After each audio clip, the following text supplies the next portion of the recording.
కొన్ని సబ్జెక్టుల మీద మాట్లాడాలంటే ఇబ్బంది అనిపిస్తుంది, ఒక రకంగా షేమ్ అనిపిస్తుంది, కానీ తప్పదు. ఎందుకంటే అవేర్నెస్ కావాలి కాబట్టి మాట్లాడక తప్పదు. నేను ఎవరి గురించి మాట్లాడుతున్నా అంటే అశు రెడ్డి అని చెప్పేసి సోషల్ మీడియా ఇన్ఫ్లుయెన్సర్ అట. ఆర్జీవిని ఇంటర్వ్యూ చేసి బాగా ఫేమస్ అయింది. ఇంటర్వ్యూ చేస్తే ఫేమస్ ఏం కాకపోతుండే కానీ ఇంటర్వ్యూలో కొన్ని పనుల వల్ల ఫేమస్ అయింది. Okay, what ever it be.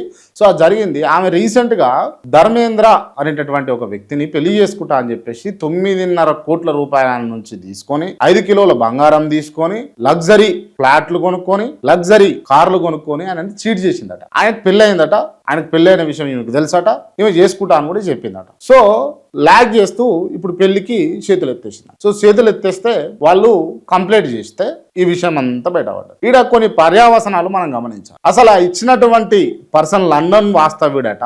ఆయన ఈమెకి ఎందుకు ఇచ్చిండో అసలు ఆ 9.5 కోట్లు జనరల్ గా మాట్లాడుకుందాం. పెళ్లి చేసినప్పుడు పిల్ల తరపున వాళ్ళు కట్న కానుకలు పెట్టుకుంటారు, సాంప్రదాయంగా నడుస్తా ఉంది. సో నడిపిస్తున్నారు. అట్లా నడవని ఆ లెక్కలో చూసుకుంటే ఈ అశురెడ్డి అనేట ఆమెనే ఇయ్యాలి కదా ఈయనకు, కానీ ఈయన ఎందుకు ఇచ్చినో మరి ఇది అర్థం కాని అంశం. సరే ఇచ్చినోడు ఇచ్చిండు, గన్ని పైసలు ఎందుకు ఇచ్చినావు ఇదో లెక్కన. ఇప్పుడు అశురెడ్డి ముచ్చట, అమ్మా ఏం చేస్తారు మీరు అసలు సోషల్ మీడియాలో, ఏం చేయడానికి వచ్చారు? మొన్నటిదాకానేమో ఈ ప్రీమియంలు కట్టుకొని పైసలు వసూలు చేసి ఇష్టారీతన కంటెంట్ చేశారు. ఇప్పుడేమో ఈ కొత్త కేసు హనీ ట్రాప్ కేసు. ఎటు పోతుంది సమాజము, ఎటు తీసుకుపోతురు? వింత వింత ఘోరాలు చూడాల్సి వస్తుంది. దయచేసి ఇవన్నీ బంద్ చేసుకుంటే బాగుంటుంది. ఈ అశురెడ్డి అంటే ఆమె నా పైన నమోదైన కేసు కొట్టేయండి. తెలంగాణ హైకోర్టును ఆశ్రయించిన నటి అశురెడ్డి తన వర్షన్ వినకుండా పోలీసులు కేసు నమోదు చేశారని, కేసు కొట్టేయాలని హైకోర్టులో పిటిషన్ వేసింది. ఈ మొత్తం ఈ అంశానికి సంబంధించి ఎవరు అంశాలు వినరమ్మా.